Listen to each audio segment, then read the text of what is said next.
Salut tout le monde! Aujourd'hui, on va faire des brouettes au poulet. Pour ces brouettes, il vous faut des feuilles de briques, des petits dés de blanc de poulet, que vous pouvez remplacer aussi par le blanc de dinde, des oignons émincés, autant d'oignons que de poulet. Ça veut dire quantité égale. Du persil, j'en ai pas du persil frais, donc j'utilise celui-là. Si vous avez du frais, c'est encore mieux.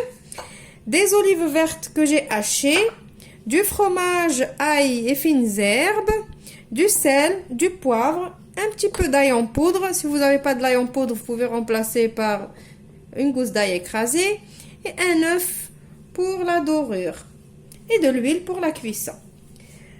On passe à la recette. Alors, j'ai déjà commencé à mettre mes oignons dans ma poêle avec un petit peu d'huile et un petit peu de sel pour les faire suer rapidement. Je les ai mis à caraméliser. Donc, je vous ai épargné cette étape dans la vidéo pour que ça soit plus rapide. Donc, tout le monde sait comment faire ça. Je les ai couvertes et je les ai laissées un petit peu caraméliser comme ça. Maintenant, je vais rajouter mon poulet. Voilà.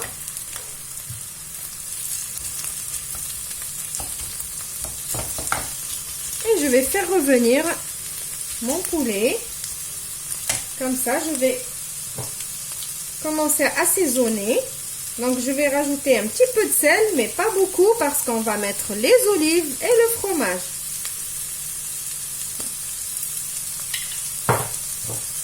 Je mets le poivre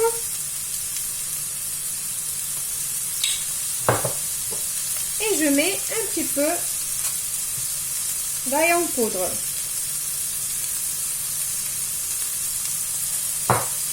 Je fais revenir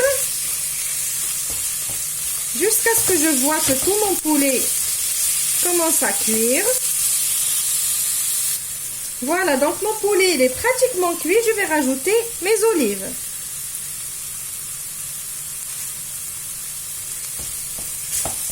Je rajoute les olives. Je vais en même temps rajouter du persil. Si vous avez du persil frais, rajoutez sa moitié maintenant et l'autre moitié à la fin de la recette. Moi, comme c'est du persil qui n'est pas frais, il a besoin un petit peu d'imbiber avec qu'est-ce que je raconte, il a besoin un petit peu de prendre un peu d'humidité avec tous les ingrédients qu'on a mis pour qu'il donne son goût. Voilà, donc là je vais continuer à faire revenir tout ça tout en écrasant comme ça. Je fais toujours comme ça. Donc là je vais continuer comme ça pendant 3-4 minutes. Voilà, maintenant je rajoute mon ail et fines herbes, mon fromage ail et fines herbes. Et je le fais revenir avec tout ça jusqu'à ce qu'ils fondent complètement. Alors cette recette, ma fille, elle en raffole, elle m'en demande tous les jours. Pendant le mois de Ramadan, c'est tous les jours elle veut cette recette. Et tous les jours, je me dis, je vais la partager avec vous et j'oublie. Et là, aujourd'hui, je me suis dit, allez, je vais la filmer rapidement parce que tellement ma fille elle est pressée d'en manger qu'elle me laisse même pas le temps de vous la filmer. Donc voilà. Donc vous faites revenir jusqu'à ce que tout ça prenne bien le goût du fromage. Vous voyez, je laisse quand même, je fais revenir quand même. C'est pas juste que le fromage il va fondre et je m'arrête. Non, le fromage il fond et je continue quand même de faire revenir pour que le fromage il élimine aussi son humidité. Je ne veux pas l'humidité du fromage. Voilà, maintenant je vais laisser ma farce refroidir et on passe à la suite. Voilà, donc maintenant ma farce elle est prête. Mes feuilles de briques, je les ai coupées en deux parce que je vais faire des triangles. Les formes de samosa. Je prépare un petit récipient avec un petit peu d'huile et un pinceau. Donc, je vais les faire cuire au four. Alors, l'astuce pour que ça soit vraiment un régal au four, c'est qu'il faut badigeonner la feuille avant de la farcir avec de l'huile. Et après, la dorure avec l'œuf entier, comme je vous ai déjà montré. Donc ça, vous avez la couleur qui est très très belle à la sortie du four et vous avez le goût plus le croustillant qui est excellent. Donc là, je badigeonne toute ma feuille. De toute façon, on ne va pas les faire frire. Donc la seule matière grasse, c'est maintenant quand on badigeonne la feuille d'huile. C'est tout.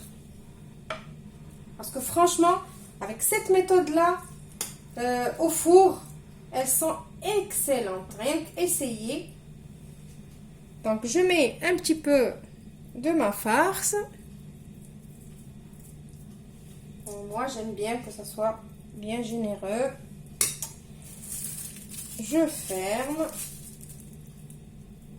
Voilà. Donc, je vais y aller doucement pour celles et ceux qui n'arrivent pas toujours à faire les triangles de façon traditionnelle. Je prends mon petit bout qui est là, je le ramène vers ici. Voilà, donc ça commence à former un petit triangle. J'appuie toujours ici et je ramène. Hop, voilà. Ici encore, je vais venir appuyer ici et je ramène vers là. Encore, je fais comme ça. Et encore le dernier. Et quand on fait cuire au four, pas besoin de colle. Juste, vous faites comme ça et vous la posez directement sur ce côté-là qui est ouvert, sur votre plaque. Voilà. Donc, je finis de faire toute ma quantité de breiouates et je vous retrouve après. Voilà, maintenant j'ai battu mon œuf. J'ai mis un tout petit peu de sel dedans. Et je vais venir badigeonner toutes mes breiouates, mes samosas, mes triangles, Donc, je vais passer une première fois. Je vais attendre quelques secondes pour que ça sèche et je repasse une deuxième fois. Voilà, c'est un des secrets de la jolie couleur de mes breiouates. Après, je vais les mettre dans un four préchauffé à 200 degrés puisque tout est cuit. Donc, il y a juste la feuille qui doit cuire. Le temps, je ne peux pas vous dire. Je ne connais pas votre four. Donc, moi, peut-être ça va me prendre 15 minutes, peut-être 10 minutes. Et je vous retrouve juste après pour le résultat final. Voilà mes breiouates. J'espère que la recette, elle va vous plaire. Vous allez l'essayer. J'en suis sûre que les enfants et les grands aussi vont adorer puisque ma fille, elle en réclame tous les jours. Alors que ma fille, elle est un petit peu difficile. Je vous retrouve demain dans une autre vidéo comme d'habitude. Je vous dis au revoir, merci et faites attention à vous.